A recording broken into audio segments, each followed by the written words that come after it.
नमस्कार, स्वागत है आप सभी का हमारे इस खास कार्यक्रम में। मैं हूं आपके साथ झलक। एजुकेशन एक ऐसी चीज के जिसके बिना आज के समय में अच्छा करियर बनाना शायद सपने के समान है, और इसमें भी मेडिकल लाइन के जिसमें हर साल लाखों स्टूडेंट्स ट्राई करते हैं अपना करियर बनाने के लिए, और उनमें से कई सारे स्टूडेंट्स इच्छा रखते हैं कि वो फ्यूचर में एक अच्छे एमबीबीएस डॉक्टर बने। पर हर किसी की ये इच्छा पूरी हो ऐसा जरूरी नहीं। कई स्टूडेंट्स ऐसे भी होते हैं जो सिर्फ 1 या 2% की वजह से मेरिट लिस्ट में अपना नाम नहीं पा सकते और उनका डॉक्टर बनने का सपना रह जाता है। ऐसे स्टूडेंट्स कई बार डाइवर्ट होके डेंटल या किसी और फील्ड में अपना करियर चूज कर लेते हैं, पर ऐसे स्टूडेंट्स के लिए भी देश के में नहीं तो ना सही देश के बाहर कई सारे ऑप्शंस अवेलेबल हैं, और इसी विषय पर आज हम चर्चा करने वाले हैं वो स्टूडेंट्स कि जिनके अच्छे परसेंटेज है फिर भी उन्हें इंडिया में मेडिकल कॉलेज में एडमिशन नहीं मिल पा रहा, या फिर थोड़े से परसेंटेज के लिए उनका सपना पूरा नहीं हो पा रहा। इस विषय पर आज हम चर्चा करेंगे, और इस विषय पर चर्चा करने के लिए आज हमारे साथ जुड़ गए हैं डॉक्टर जोगड़िया। डॉक्टर, स्वागत है आपका हमारे इस कार्यक्रम में। तो इसी के साथ हमारे साथ जुड़ गई है स्टूडेंट भूमि पाटिल के, जो अभी चाइना में एमबीबीएस एजुकेशन ले रही है। भूमि, आपका भी स्वागत है हमारे साथ। नमस्कार। डॉक्टर जोगड़िया, सबसे पहला सवाल आपसे ये पूछना चाहूंगी कि ऐसे स्टूडेंट्स जिनको इंडिया में अच्छी मेडिकल कॉलेज में एडमिशन नहीं मिला, उनके लिए क्या कुछ ऑप्शंस अवेलेबल है भारत या भारत से बाहर? दर्शक मित्रों, जब हम 12 साइंस में बी ग्रुप रखते हैं, इसका मतलब है हमारे बच्चे को हमें मेडिकल में पढ़ाना है, डॉक्टर बनाना है। लेकिन हमारी जो कॉलेज की क्षमता है भारत की और पर्टिकुलरली यूपी का, तो कम है स्टूडेंट, ज्यादा स्टूडेंट जाता है और सीटें कम है, और काफी बच्चे का सपना होता है एमबीबीएस करने के। काफी का बच्चे कम मार्क्स के लिए, काफी ज्यादा फीस के लिए नहीं कर सकते हैं एमबीबीएस। इसी कारण हमारे बच्चे एडमिशन के वंचित हो रहे हैं। तो इसलिए अगर आपके बच्चे का कम मार्क है, आपके बच्चे का कम नीट का मार्क्स है, तो आपको निराश होने की जरूरत नहीं है। हमारे पास बाहर के देश के लिए जाने के काफी ऑप्शन भी है, तो ये ऑप्शन आप सिलेक्ट करिए। और दूसरी बात यह है कि कम परसेंट आए या नीट में कम है, तो भी आप एडमिशन मेडिकल में आउट ऑफ कंट्री मिल सकता है आपको। इसलिए आप विदाउट एनी हेजिटेशन बच्चे को प्रोत्साहित करिए और बच्चे को एमबीबीएस के लिए आप अपना सपना साकार करिए। डॉक्टर, अगर ऑप्शंस की बात करें तो कौन से कंट्रीज हैं जहां पे मेडिकल लाइन में करियर बनाने के ऑप्शन स्टूडेंट्स के लिए अवेलेबल है? देखिए, हमारे पास इंडिया के बाहर तो काफी कंट्रियां हैं। तो काफी चाइना है, रशिया है, यूक्रेन है, फिलीपाइंस है, काफी कंट्रियां हैं जहां पे हम एमबीबीएस करने के लिए जा सकते हैं। लेकिन हमें बाहर जाने से पहले थोड़ा सा ख्याल ये रखना है कि कौन सी कंट्री में 5 साल में एमबीबीएस होता है, कौन सी कंट्री में जल्दी एमबीबीएस हो सकते हैं, कौन सी कंट्री में एटमॉस्फेयर कैसा है वो भी देखना पड़ेगा, और दूसरे कि टाइम कितना लगता है। कहीं कंट्री में प्री मेडिकल में एडमिशन मिलता है, तो ये सब आपको ख्याल रखना है। सिक्योरिटी कितना है, ये सब ख्याल रख के आप देश का पसंदगी करिए। जी डॉक्टर, जिस तरह से आपने बताया कि कई सारी चीजें हैं जिसके ऊपर ध्यान देने के बाद जो स्टूडेंट है उन्हें चूज करना चाहिए कि उन्हें कौन से कंट्री में जाना है। आप इतने सालों से इस विषय पर लोगों को अपना जो अनुभव है वो बताते आए हैं, उनको गाइडेंस देते आए हो। आपके हिसाब से कौन सा कंट्री है स्टूडेंट्स के लिए बेस्ट, जहां पे वो एजुकेशन हो, चाहे एक फेमिलियर एटमोसफियर हो, चाहे सिक्योरिटी हो, हर तरह से सिक्योर है और अपने आप को आगे देख सकता है? इतने साल से हम से सिक्योर है और अपने आप को आगे देख सकता है। इतने साल से हम लास्ट 15 साल से हम बच्चे को चाइना भेजते हैं। तो भाई चाइना क्यों? तो चाइना जाने के लिए बच्चे को क्यों हम प्रोत्साहित करते हैं?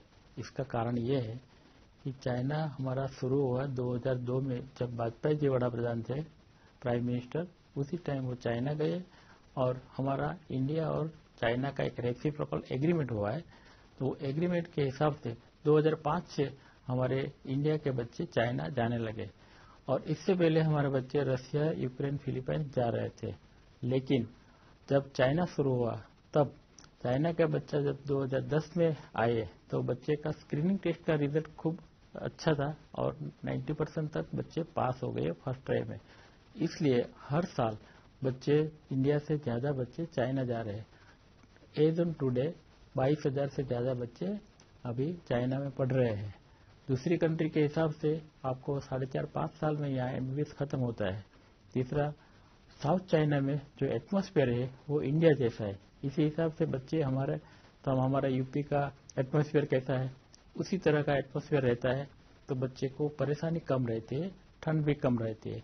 तीसरी बात है खाने का, तो काफी कॉलेज में हमारा इंडियन फूड मिल रहा है, वो भी है। और एक इम्पोर्टेंट बात यह है कि जब फीस कम रहती है तो साउथ चाइना की जो कॉलेज होती है तो उसमें फीस कम रहती है, 1.5 लाख से लेकर 3 लाख सालाना तक की फी रहती है। तो इसी में हम पूरा पैकेज 15 से 20, 25, 30 लाख तक 5 साल में कंप्लीट कर सकते हैं। बच्चा जब 5 साल में आता है तो स्क्रीनिंग टेस्ट देता है, इंडिया की जो मेडिकल काउंसिल ऑफ इंडिया लेती है, उसी एग्जाम में वो पास करना है, तब वो इंटर्नशिप करेगा यूपी में। लेकिन अगर बच्चा फेल होता है तो वो इंटर्नशिप करने के लिए फिर चाइना जाएगा और चाइना इंटर्नशिप करके 2 और भी स्क्रीनिंग टेस्ट का टेस्ट देगा और इसी वजह से 5 और 1 साल इंटर्नशिप, 6 साल में इंटर्नशिप करके बच्चा हमारा आराम से यूपी में मेडिकल प्रैक्टिस कर सकता है। इस वजह से अगर आप दूसरी कंट्री में जाएंगे तो 6 साल पढ़ना है आपको, उसके बाद आपको एमसीआई स्क्रीनिंग टेस्ट देना है। अगर आप स्क्रीनिंग टेस्ट में फेल होते हैं तो आपको घर बैठना पड़ेगा और इसी वजह से आपका 1 साल बर्बाद होता है और कम से कम 1.5-2 साल बिगड़ता है। यार चाइना का इंटर्नशिप जो है वो मेडिकल काउंसिल ऑफ इंडिया ने मान्य रखा है, दूसरी कंट्री का मान्य नहीं रखा है। इसलिए चाइना हमारे लिए बेटर है और इकोनॉमिकल भी है। जी डॉक्टर जोगड़िया, ये भी बताइए इसी के साथ में कि आपके हिसाब से, आपके अनुभव के हिसाब से चाइना को स्टूडेंट क्यों पहली पसंद के अपने लिस्ट में रखते हैं, इसके बारे में थोड़ा बताइए। पूरे इंडिया से और अभी यूपी से भी काफी बच्चे चाइना पसंद इसलिए करते हैं कि चाइना का एक तो इंटर्नशिप मान्य है, फीस भी कम है और दूसरा मेन जो कॉलेज सब है वो कॉलेज सब वहाँ का गवर्नमेंट का है, कोई प्राइवेट कॉलेज नहीं है। इसलिए इंफ्रास्ट्रक्चर भी उसका बहुत बढ़िया होता है। समझो कि एक कॉलेज की बात करिए, सभी कॉलेज गवर्नमेंट का है तो पूरा इंफ्रास्ट्रक्चर एक ही कैंपस में होता है, हॉस्टल भी एक कैंपस में होता है और कैंपस के अंदर एटीएम, मॉल या काफी 20-25 हजार स्टूडेंट कैंपस में पढ़ते हैं। इंफ्रास्ट्रक्चर, मॉडर्न इक्विपमेंट, इस हिसाब से चाइना बहुत बेहतर है। और दूसरी बात सिक्योरिटी के, तो चाइना है is the safest country in the world for girls, उसी का चाइना को बिरुद मिला है पूरे विश्व में। अगर आप बच्ची के लिए, लड़की के लिए देखेंगे तो चाइना सेफेस्ट है। हमारे यूपी में आप देख रहे हैं कि बच्ची इतनी सेफ नहीं होती है जितनी सेफ वहाँ पे चाइना में रहती है। जी डॉक्टर जोगड़िया, जिस तरह से आपने बताया हमारे प्रेक्षकों को जो इन्फॉर्मेशन दी, जरूर से इस चीज के बाद ये चीज तो एक क्लियर हो चुकी है कि चाइना क्यों बेस्ट है स्टूडेंट्स के लिए। एजुकेशन हो, चाहे रहने की बात हो, चाहे खाने पीने की बात हो, चाहे सिक्योरिटी की बात हो। अब अगर हम बात करें फायदे की, तो कोई भी एजुकेशन के बाद सबसे महत्वपूर्ण जो चीज है वो ये है कि इसके बाद हमें आगे क्या अपॉर्चुनिटीज हमारे लिए ओपन होगी। तो चाइना में एमबीबीएस करने के बाद क्या फायदे हैं जो वहां से एमबीबीएस करेगा उन डॉक्टर्स के? चाइना के एमबीबीएस करने में से आपको दूसरी कंट्री के हिसाब से कंपैरिजन करेंगे तो आपका मिनिमम 1.5-2 साल बचता है। तीसरी, इंटर्नशिप का कोई झंझट नहीं रहता है, आप इंटर्नशिप वहां कर सकते हैं जो मान्य है।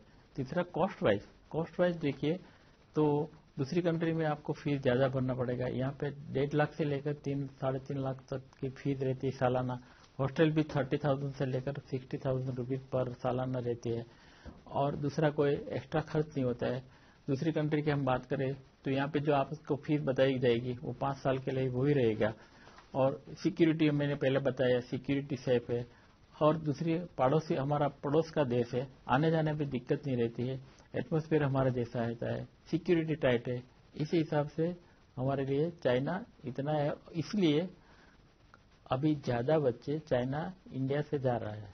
जी भूमि, आपसे पूछना चाहूंगी, आप स्टूडेंट हो, वहां पे पढ़ाई कर रहे हो, आपको वहां के एजुकेशन पैटर्न के बारे में ज्यादा पता होगा, तो कुछ उसकी एजुकेशन पैटर्न के बारे में बताइए ताकि जो स्टूडेंट्स और पेरेंट्स जो देख रहे हैं हमारा शो वो जान सके कि चाइना में किस तरह से एजुकेशन पैटर्न चलती है। जी चाइना में मैं पढ़ रही हूँ, 2nd ईयर कंप्लीट हुआ है मेरा। एजुकेशन पैटर्न एकदम चाइना की इंडिया की तरह ही है। वहाँ पे जब वहाँ से पास आउट होते हैं तो यहाँ पे आके MCI स्क्रीनिंग टेस्ट देनी पड़ती है। सब बिलीव करते हैं कि ये टेस्ट बहुत हार्ड होती है, बट हमारे लिए मुझे नहीं लगता कि इतना हार्ड होगा। दूसरी कंट्रीज के लिए, स्टूडेंट्स के लिए हो सकता है, पर हमारे लिए तो ये काफी इजी रहेगा क्योंकि हमारी पढ़ाई इस तरह की है।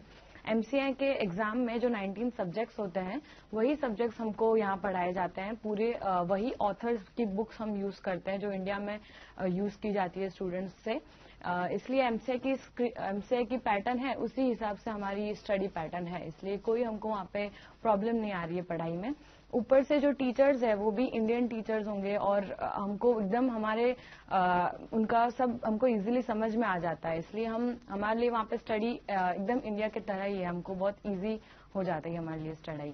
जी जी भूमि, एक और चीज पूछना चाहूंगी मैं आपसे। जिस तरह से डॉक्टर जोगड़िया ने बताया कि वहां पे एजुकेशन तो अच्छा है, साथ साथ एक गर्ल स्टूडेंट जो है उसकी सेफ्टी में भी वहां पे बहुत अच्छा ख्याल रखा जाता है, सेफ्टी भी वहां पे बहुत अच्छी है। तो आपका खुद का एक्सपीरियंस चाइना में एजुकेशन और सेफ्टी दोनों के बारे में प्लीज शेयर करें।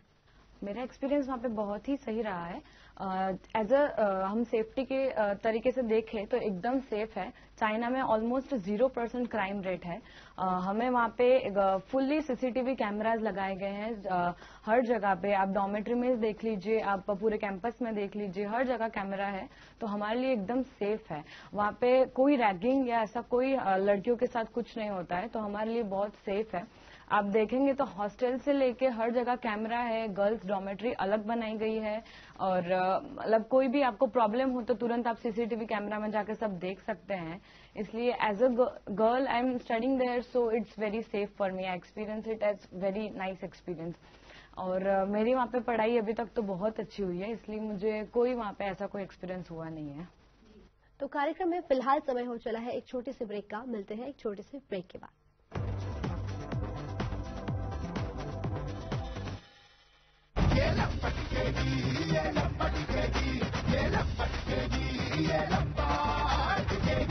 मेहनत और अमूल कंपनी लंबा टिकेगी। पतंजलि लेकर आया है ताजे फलों के रस से भरपूर पतंजलि फ्रेश फ्रूट जूस। अब बस प्यास बुझाइए, एनर्जी बढ़ाइए। खुदी को आजमाया है तो ये अंदाज आया है, खुदी को आजमाया है तो ये अंदाज। तुम में भी मैं हूँ शुद्ध क्लास पान मसाला।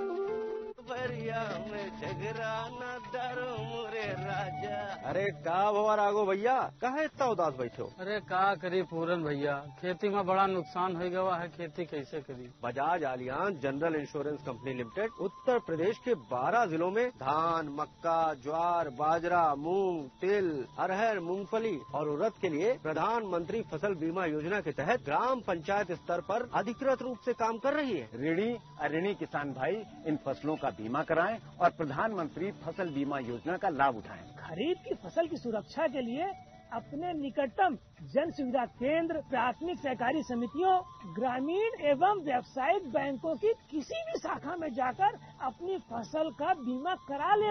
ज्यादा जानकारी के लिए मिले CSC सेंटर बैंक ब्रांच या बजाज आलियांज के प्रतिनिधि से। बीमा कराने की अंतिम तिथि 31 जुलाई 2018।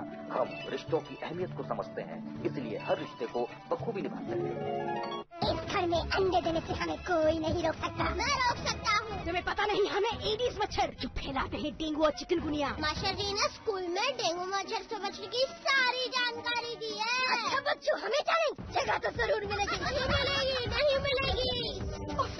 यहाँ तो पूरे इंतजाम है। डेंगू की रोकथाम के लिए कूलरों के पानी को हर हफ्ते बदलें। बाल्टी और टंकियों को अच्छी तरह से ढककर रखें। पूरी आस्तीन के कपड़े पहनें। मच्छर भगाने वाली क्रीम, कॉइल और अगरबत्ती का इस्तेमाल करें। डेंगू से लड़े मतलब डेंगू से बचे। अपने जियो फोन पे हजारों फिल्में और लाखों वीडियोस देखें। मॉनसून हंगामा ऑफर में ले जाइए एक नया जियो फोन केवल 501 रुपए में।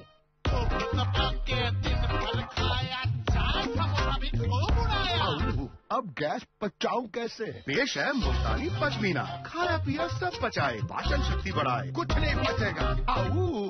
अब सब बचेगा। रिलायंस जनरल इंश्योरेंस कंपनी द्वारा उत्तर प्रदेश राज्य के 13 जिलों अलीगढ़, अम्बेडकर नगर, बहराइच, बलरामपुर, बस्ती, बुलंदशहर, चंदौली, फैजाबाद, गोरखपुर, कन्नौज, मिर्जापुर, सोनभद्र एवं उन्नाव में खरीफ फसलों के लिए प्रधानमंत्री फसल बीमा योजना एवं पुनर्गठित मौसम आधारित फसल बीमा योजना का क्रियान्वयन किया जा रहा है। सभी किसान भाई जो धान, मक्का, मूंगफली, उर्द, तिल, ज्वार, अरहर, बाजरा, मूंग, केला और मिर्च की खेती कर रहे हैं वो इस योजना का लाभ उठा सकते हैं।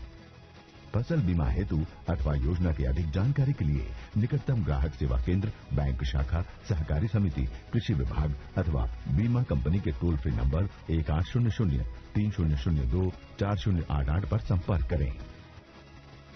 ऋणी एवं गैर ऋणी किसानों के लिए बीमा करवाने की अंतिम तिथि 31 जुलाई 2018 है।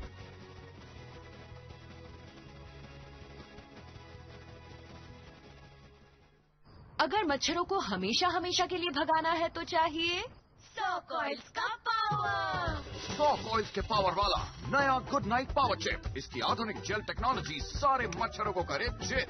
नया good night power chip. Healthy India बनाएंगे, पतंजलि बिस्किट खाएंगे।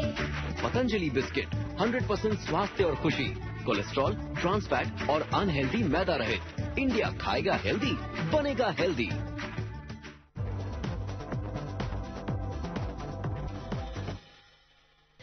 डॉक्टर जोगड़े, अब आपसे पूछना चाहूंगी, जिस तरह से आपने इन्फॉर्मेशन दी, भूमि ने इन्फॉर्मेशन दी, इसके बाद कई सारे स्टूडेंट्स ऐसे होंगे जो वहां पे एडमिशन लेना चाहते हैं, तो अब थोड़ी सी इसकी प्रोसेस जो है उसके बारे में इन्फॉर्मेशन दीजिए कि किस प्रकार की प्रोसेस जो स्टूडेंट्स चाइना में एजुकेशन लेना चाहते हैं उनको अभी उनको इस सब प्रोसेस से गुजरना पड़ेगा।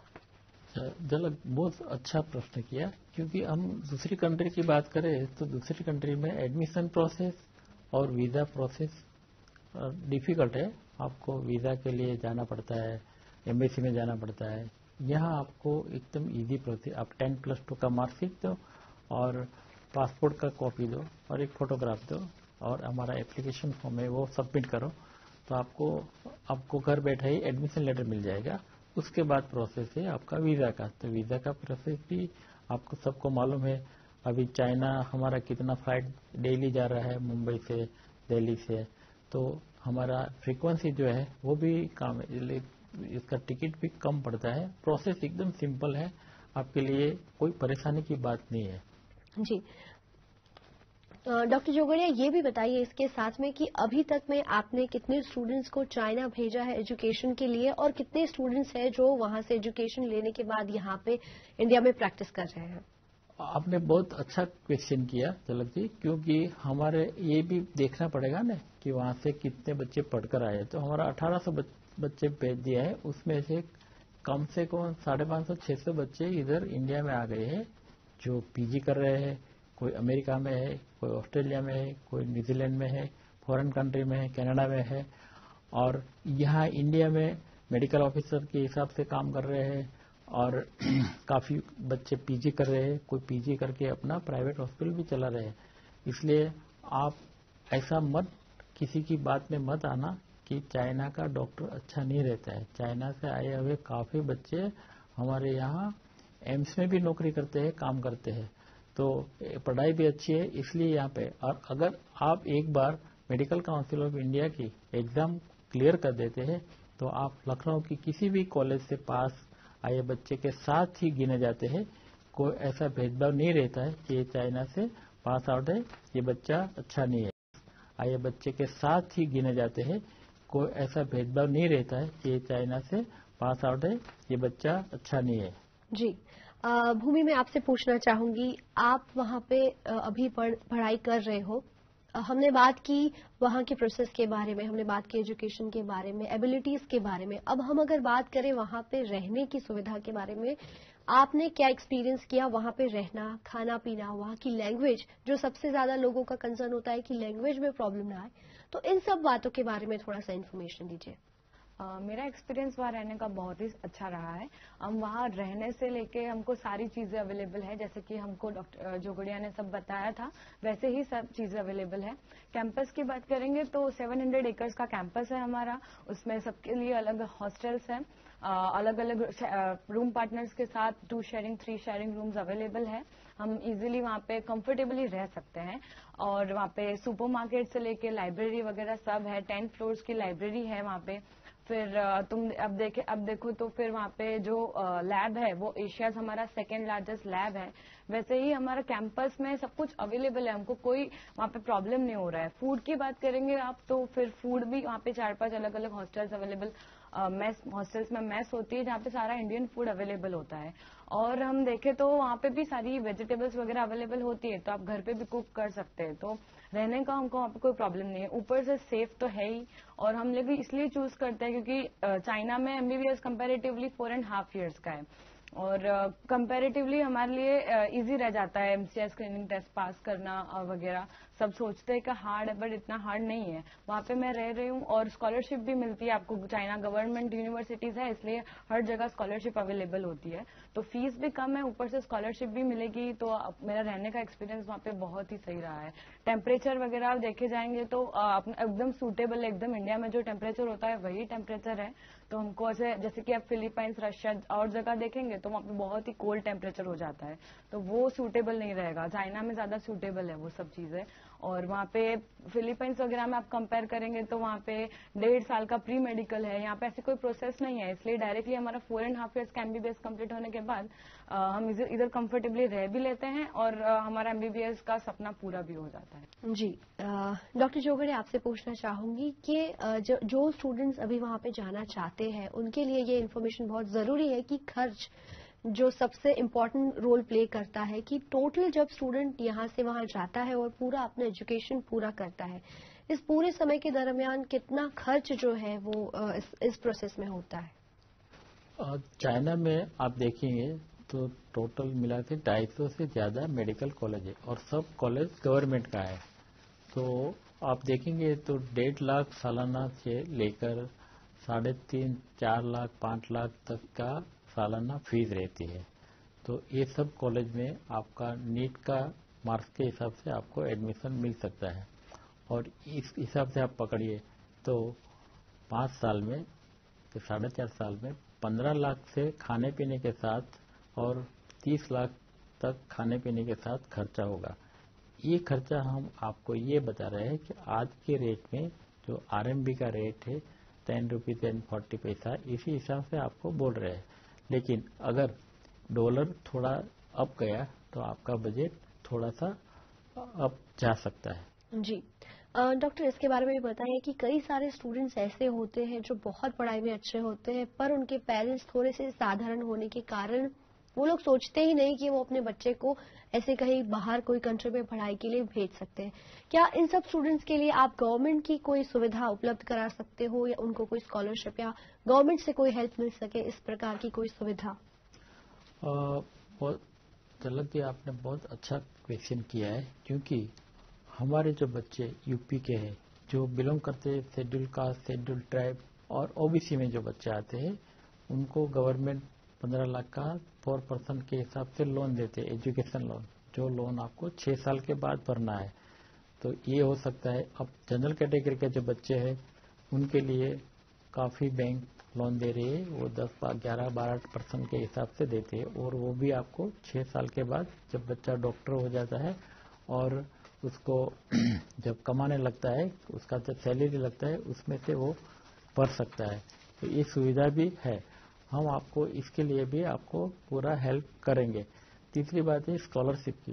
तो चाइना का है तो पूरा सब कॉलेज गवर्नमेंट का ही होता है, और वहाँ की गवर्नमेंट हमारे इंडियन स्टूडेंट को जो 1 to 10 में आते हैं बच्चे सभी कॉलेज में, उनको स्कॉलरशिप दे दे। जैसे भूमि पढ़ रही है, वो 2 साल से पूरी स्कॉलरशिप ले रही है, उसका फीस भी माफ हो रहा है, उसका हॉस्टल का फीस भी माफ हो रहा है, क्योंकि वो स्कॉलर है इसलिए। भूमि, आपसे पूछना चाहूंगी, जिस प्रकार से हमने बात की स्कॉलरशिप के बारे में, तो क्या वहाँ पे ब्राइट स्टूडेंट्स जो है या आप हो, क्या आपको स्कॉलरशिप मिली है? क्या दूसरे स्टूडेंट्स को वहाँ की गवर्नमेंट से स्कॉलरशिप मिलती है? हाँ, स्कॉलरशिप हासिल करना बहुत ही आसान है।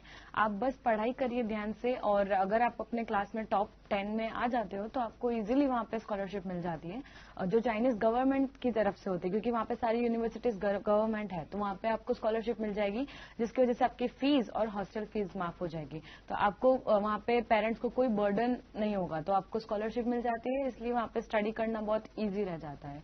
बाकी वहाँ पे एक्सपीरियंस बहुत अच्छा रहा इसलिए हमारा। जी डॉक्टर, जब हमारे दो कंट्रीज अलग अलग हैं तो पेरेंट्स की चिंता खासकर ये भी होती है कि अगर दोनों कंट्रीज के बीच में कोई भी प्रकार का तनाव है तो क्या इस सिचुएशन में स्टूडेंट्स की पढ़ाई, उनके एजुकेशन पे इस सब चीजों की कोई असर पड़ती दिखती है? कभी ऐसा कोई एक्सपीरियंस? ये बहुत अच्छा किया आपने। देखो, हम 2 साल से देख रहे हैं कि भाई चाइना का हमारा पॉलिटिकल रिलेशन खराब हो रहा है, लेकिन ऐसी बात नहीं है। बच्चे हमारे चाइना कब जा रहा है? जब हमने वाजपेयी जी जब प्राइम मिनिस्टर थे तब जो रेसिप्रोकल एग्रीमेंट हुआ है, उसी एग्रीमेंट के हिसाब से हमारा बच्चे जा रहा है, उनके बच्चे यहाँ आ रहे हैं। हमारा बच्चा वहाँ क्यों जा रहा है कि वहाँ पे MBBS चीप है, सस्ता है और सलामत है और अच्छा है, इसलिए बच्चे भेज रहे हैं। तो ऐसा कोई पॉलिटिकल हमारा रिलेशन जब खराब होता है तब हम सेफली बच्चे वहाँ से यहाँ वापस आ सकते हैं, उनके बच्चे को हमें सेफली वहाँ पहुँचाना है। This is an political issue, but आपको हम बता दें कि ऐसा होना इतना आसान नहीं है, क्योंकि एवरीबडी कोई पण कंट्री है, इंडिया है या चाइना है, वो वॉर नहीं इच्छती है। जी तो मतलब कि वहाँ पे अगर कोई भी पॉलिटिकल तनाव है तो इसका मतलब ये नहीं कि बच्चे पे कोई इफेक्ट होगा, स्टूडेंट पे, उनकी पढ़ाई पे किसी भी प्रकार से कोई भी इफेक्ट नहीं होगा, तो इस प्रकार से भी सेफ है। डॉक्टर, एक और सवाल मैं आपसे पूछना चाहूंगी, किस प्रकार से अगर किसी स्टूडेंट को वहाँ पे कोई भी प्रॉब्लम होती है और अगर उन्हें कोई भी तरह की मदद की जरूरत है तो आप लोग उन्हें किस प्रकार से हेल्प करते हैं? हमारा ऑफिस लखनऊ में है, पूरे दिल्ली में सभी जगह पे ऑफिस रखा है। वैसे एक ऑफिस हमारा चाइना में भी है, तो चाइना में भी 24 आवर आपको हेल्प कर सकते हैं।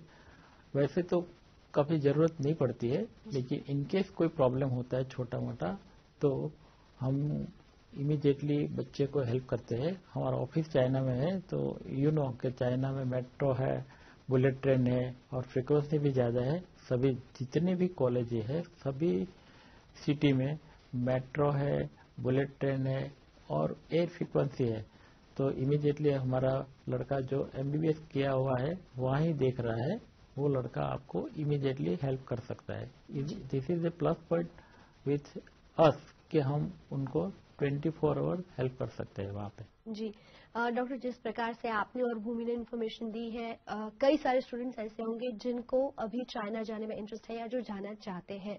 इन सब स्टूडेंट्स को आप किस प्रकार से हेल्प कर सकते हो और अगर उन्हें आपका कांटेक्ट करना है तो वो किस तरह से कर सकते हैं, इसके बारे में भी बताइए। तो आप हमारे न्यूज 18 पे आप देख रहे हैं, हमारा नंबर डिस्प्ले हो रहा है, वो नंबर पे आप एक नंबर जो है लोकल लखनऊ का है और लैंडलाइन नंबर भी है, आप वो नंबर पे भी फोन करके पूछ सकते हैं। हमारा काउंसलर वहाँ बैठा हुआ है। ज्यादा जानकारी के लिए आप मेरा नंबर भी है, उनसे भी बात कर सकते हैं। हम पूरा डिटेल आप व्हाट्सएप पे पर्सनली मिलके कर सकते हैं और आप बातचीत कर सकते हैं, पूछ सकते हैं। किसी भी प्रश्न का उत्तर आपको चाहिए, जब भी चाहिए आप फोन करके मेरे से ले सकते हैं। जी डॉक्टर जोगड़िया और भूमि, आपने जो भी इन्फॉर्मेशन दी, हम आशा रखते हैं कि स्टूडेंट्स के लिए ये इन्फॉर्मेशन बहुत ही यूजफुल साबित होगी। आप दोनों का इस प्रोग्राम में आने के लिए, स्टूडियो में आने के लिए बहुत बहुत शुक्रिया। Thank you. तो दोस्तों, कार्यक्रम में फिलहाल बस इतना ही। नमस्कार।